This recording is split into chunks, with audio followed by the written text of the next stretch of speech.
dia mbola amin'ny fivaliana trano no afahana miaraka amintsika indray ao anatin'izao fotoana foy izay andrenezantsika ny fampahirezana amin'ny alalany tenin'Andriamanitra izao hivavaka Jehovahandriamanitra raha eo dia misaotra anao hatramin'izay satria Andriamanitra mampafantatra ny marina ianao na soa na ratsy. Andriamanitra tsy mba manamelika ianao fa tena fitiavana, fa izay tsy mahatakatra ny fitiavanao fa rehefa zavatra tsy mifanaraka amin'ny sitraponay mahatafotohana anay. Izany mihitsy ny lesona seho anao satria indraindray ny voninahitra nananay, ny fahefana nananay lasa mahatonga anay manao tsinotsinona anao. Oka hiasa ny fanahinao masina misirangany olona rehetra mba hatsapany fa ianao no manana fahefana. Ety amin'ity zao tontolo izao ety ary tsy misy fahefana ambony ny fahefanao. Tenenandray Jehovah fa meno ny mpanomponao anaranao Jesosy, amen. Fa miarabantsika amin'ny anaran'i Jesosy manonona ny fahasoavana sy ny fiadanan'ny Tompo mampitsika mandrakariva. Hitantsika ny tantaran'ny Ahab. Nisy ny fitahiana nataon'Andriamanitra tamin'ny manoloana ny adiny fanaovana tamin'ny mpanjakan'ny Siria sy ny miaramilan'ny Siria. Nampandresy azy indro Andriamanitra. Taorianan'izay tonga tamin'ny fireriana, ary tsy vitany hoe tonga tamin'ny fireriana fa nanao tsinotsinona miafatra Andriamanitra sy ny firaisana amin'Andriamanitra. Fa ny hainy ny feon'ny vadiny izay Jezebela, Jentilisa, tena pisorona, ary pisorona tsy pisorona Jehovah fa pisorona Andriamanitra hafa. Anika lasa nanampitsofina manoloana ny sitrapon'Andriamanitra tamin'ny fotoana izay nandreseny ny Siriana fanondroany. Nanomboka teo izy tsy nampatotsona miafatra Jehovah. Raha napaikony Jehovah dia miamonona ny fahavalo rehetra hatramin'ny mpanjakan'ny Siria. Kanefa nisy fifanarahana vokatry ny tombontsoa taona miakeny Ahab dia nivelomana Ben-Hadad. Tezitra Jehovah dia nilaza loza hiatra amin'ny Ahab, kanefa tsy tonga dia nataony hiatra.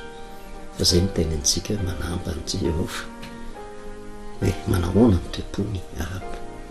Teo anatrehan'izay nefa ny zavatra mitranga dia zao sosotry Ahab anody izy. Tsy tonga tamin'ny fibebahana izy na dia teny ary izay Jehovah tamin'ny alalan'ny mpaminany hoe ny hainao no solon'ny hain'ny Ben-Hadad. Kanefa mbola tsy niatra taminy fa fampitandremana nataon'Andriamanitra fotsiny. Fa nomen'Andriamanitra fotoana hibebahana izy karaha mibebaka. Andriamanitra mora manenina ny amin'ny loza. Taorianan'izay nefa fahadosoana fanondroany iray. Taorianan'iny dia niatraketraka ka nifananany mpanompony teo ambany fahefany iray nalainy ankeriny. Ary niafara tamin'ny famonoana any Nabota zany. Nalaina mamem-pony tamin'ny boloky Nabota. Tsy nafaly an' Jehovah zany ary naniraka ny mpaminany iray Jehovah ny teny taminy. Dia tena namono ianao nahafaty ianao noho izany eo amin'ny sa izay nilelafan'ny alika ny rano Nabota, nilelafan'ny alika ny ranonao. Vadinao Jezebela ho an'ny alika ny fatiny. Ny taranako izay maty ao an-tanàna ho an'ny alika ny fatiny, ary izay maty any an-tsaha ho an'ny voromanidina. Voadona ny fony Ahab. Tonga tamin'ny fibebahana izy fa saingy tsy hitantsika moa raha tsy mandinika soratra masina. Ary amin'ny mpanjaka voalohany toko faha 1:20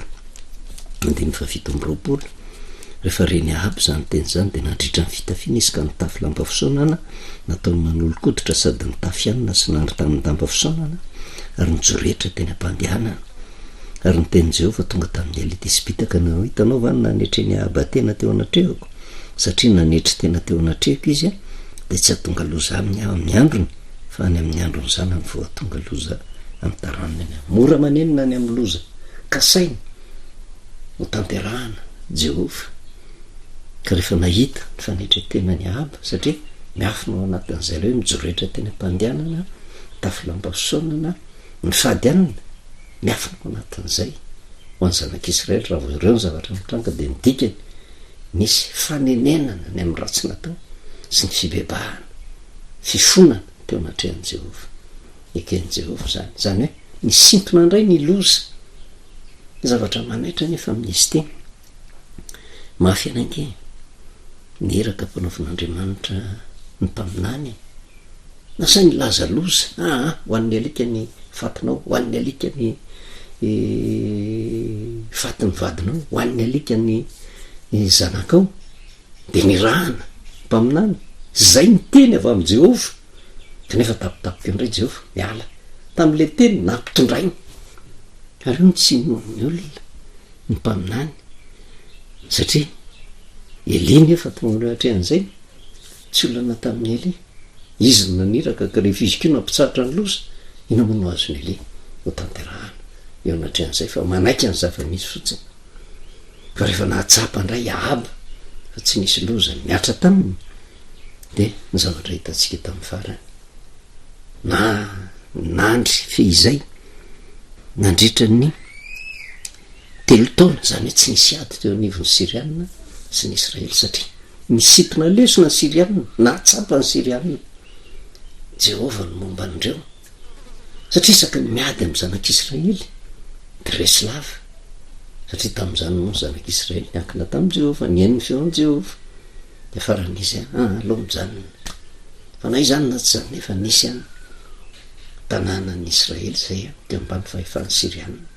tsy nanany eritreritra zay kitika reo mihitsy Ahaba ary tsy nisy ko teny avy am' Jehova hoe ndany alaivo io tany zay mibabon'ny Siriana io fa nandro fehizay izy zany hoe rary ny sitsiny raha hitaka izy raha mota Gileada ny resaka eto zay atsika ozy ny lazay rehefa nahita ny Josafata rary ny sitsiny raha ohatra hoe hotakina any amin'ny Siriana fa tsy mbola izay ny sitrapon'Andriamanitra fa zay ny sitrapony Ahaba de nitaona ny Josafata izy ianao ve mba hiaraka amiko zay mpanjaka ny Joda tsy verenantsika ny fanazavana ohatra nahazo hery izy hoe alaitsika raha mota Gileada fanapahakeviny tsy nanontany an' Jehova de ozy Josafata manontany aloha mpaminany aonao ozy nylazain'i Jehova natsona ny mpaminany efa japolahy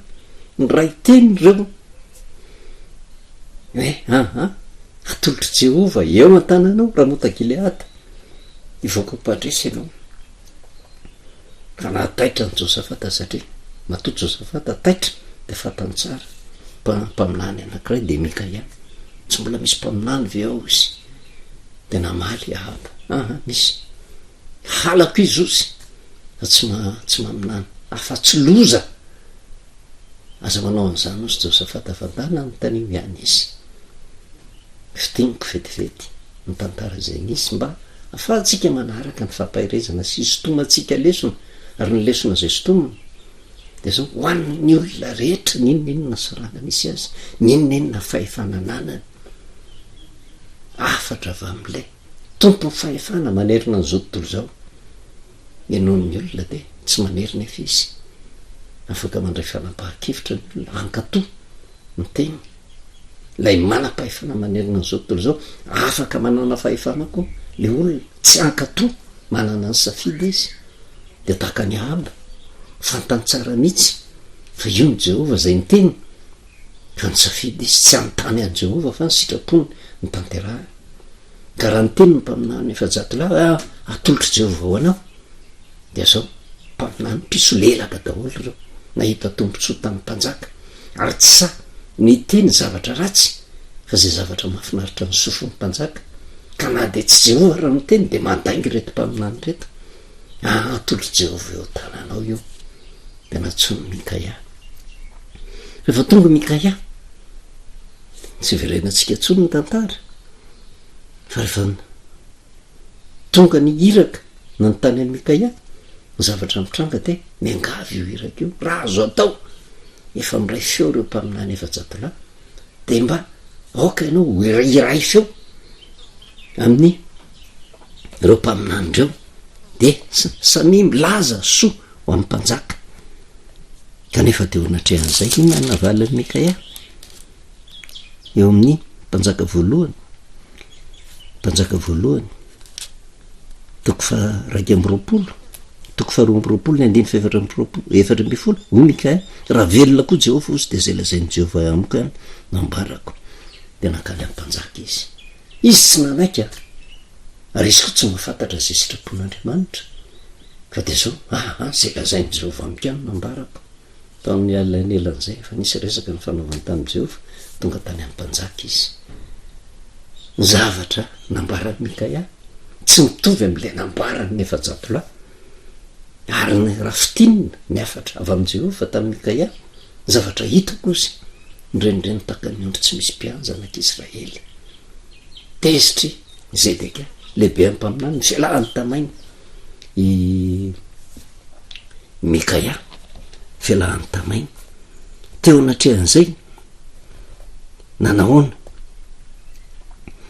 ny tenin'ny Zedeka ny 520 fa Zedeka ho zanaky Kenana nanatona de namelony takolaka Mikaia sady nanao hoe taizany ny alany fanahin'i Jehova tamiko iteny aminao de hoe Mikaia indro hitanao zany ozy amin'ny andro idiranao amin'ny efitrano anatiny irenao zany hoe ny afatra avy amin'i Jehova na de maro anisa ara reo olona reo Jehova natahora Mikaia de nambarany mitany masonao zany ary teo anatrehan'izay natafotoana ny mpanjaka satria ny teny Mikaia rehefa fitinina tsy voako mpandraisy any ianao mantsy any Ahaba natafotoana satria mifanohitra tamin'le eritreritry ny mpanjaka fantatra ny mpanjaka nefa fa zay ny afatra avy amin'i Jehova fa tsy nety taminy mivoninahany sy ny fahefany satria izy no sitrapony zay tia mo tanteraka zay ary miray feo amin'ny dolo ny be sy maro ka izy mieritreritra hoe rehefa mibe sy maro miara-mombon-kevitra aminy de ivoako mpandresy izy miaraka amin'i Jehova tsy famaron'ny olona no handiso ny famarinan'i Jehova ary nijoro tamin'izany Mikaia. Ny 9 inona ny fiafarany de hoy ny mpanjakan'ny Israela raiso Mikaia ozy ny atao miverina izy ho any amin'ny Amona komandany tanàna so any amin'ny Joasy zanaky ny mpanjaka ka lazao hoe zao nylazay ny mpanjaka ataovy eo tranomaiziny le ty ka fa hany mofo-paorina sy ranom-paorina izy mandra-batonga kosomatsara izy zany nanantena hoe andeha hanafika hiady amin'ny Siriana akandramota Gileada ampidiro any amponjo io de ampijalio azamena haniny io zay midika an'le meo mahazo ny mofo-paorina meo azy ny ranom-paorina araka ny fomba fitenitsika hoe mihinana gagazo ka mieritreritra izy hoe rehefa faiziny ty olona ty de tsy ho tanteraka ny afatr'Andriamanitra de inona zavatra nataon'ny Mikaia tsy mampatahotra ny Mikaia zany na de nampidirina tranomaizina ary izy fa ny afatry Mikaia ny 9 fa hoy Mikaia raha tahiny no tafaverina somatsara ianao de tsy nampitenen'i Jehova tsy akory ary koa izy samy miaino zany ianareo ry firenena rehetra ny afatra tsy afatra ho an'ny mpanjakan'ny Israely fotsiny fa afatra ho an'ny vahoaka rehetra nambaran'ny Mikaia satria zay no nambaran'ny Jehova taminy ampidirinareo amponja mihinana gagazo fa ho hitanareo satria ny tenin'ny mpanjaka rehefa miverina somatsara de avy alao aloha ao amponjao fa hiverina somatsara kanefa ny afatry Mikaia tsy ho tafaverina ny anady any izy de nijoro vavolombelona izy sokafo tsara ny masonareo rehetra ary vahoaka mba hitanareo fa tsy niteniko ny marina fa nitenin'i Jehova raha fitinina de inona ny zavatra nitranga any amponja Mikaia tsy fantatra tsony zay zavatra nitranga tao fa zay ny afatra. Ny 720 manam-pahefana le mpanjaka be voninahitra mieritreritra fa hanazy ny fahefana fa mieritreritra izy fa tsy misy Andriamanitra mijery eo de niakatra nakamin'ny Ramota Gileada ny mpanjakan'ny Israely sy Josafata mpanjakan'ny Joda ny 720 ary ny mpanjakan'ny Israely tamin'ny Josafata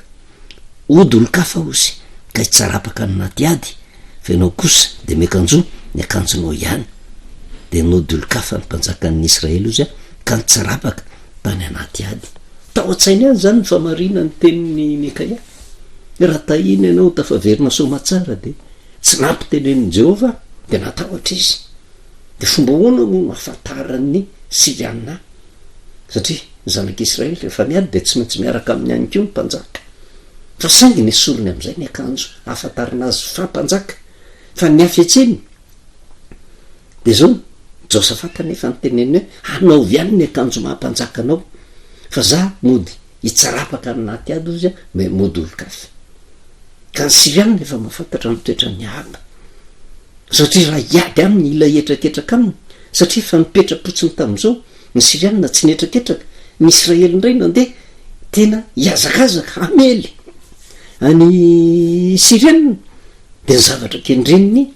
Siriana am'izay de zao Ahaba le mpanjakan'ny Israely no andeha hovonono ary teo amin'ny zanak'Israely de zay ny zavatra mitranga raha vao mpanjaka ny maty de ny dikan'izay resy ny vahoaka de ny tediavina Ahaba izy tsy nanao ny akanjo amboninahy ary ny afetseny de zao tiany ho Josafata mpanjakan'ny Jota no ho faty any satria nanao ny akanjo amin'ny mpanjaka fa mety nieritreritra Ahaba hoe tsy mahafantatra reo miaramila ny Sirian'ireo fa ijery fotsiny izy hoe iza no manao akanjo sendrianana iza no mpanjaka satria ny afina izy tany naty vahoaka any tany naty miaramila tany tsy hitany akanjo amboninahy fa Josafata nefa nanao ny akanjo mampanjaka azy de zao mieritreritra zany Ahaba hoe tsy hitany reto Siriany reto avotry ny ainy diso ny teny zay lazay Mikaia fa nitanjona kendreny hoe raha misy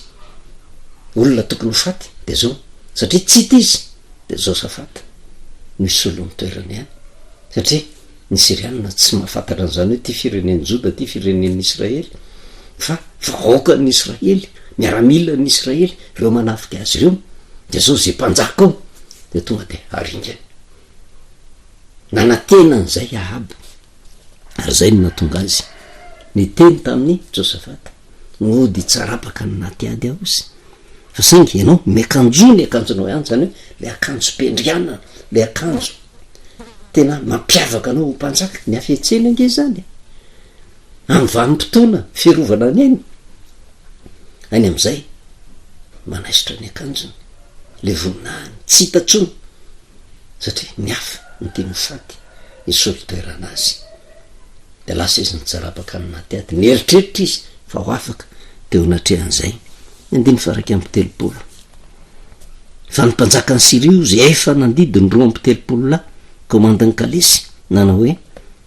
aza miady na mikely na amlehibe afa-tsy ampanjaka ny Israely ihany fantatry ny Siriana fantatry ny Siriana tsara fa tsy meloko ny zanak'Israely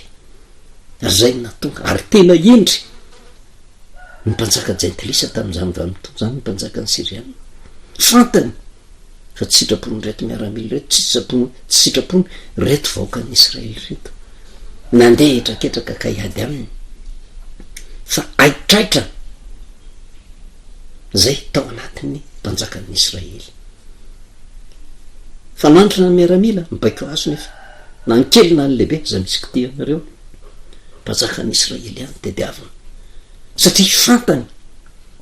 fa io namporisika ny zanak'Israely mba tafotoana ny Siriana fantatry ny Siriana fa ny aton'izao ady zao de Ahaba kanefa efa nisy fanarahana tary aloha efa nandray ny tombotsoa navany amin'ny Beni-Hadad nandry tsy nisy ady nandritra ny 3 taona fa mety nalahelo ihany ny Siriana hoe tena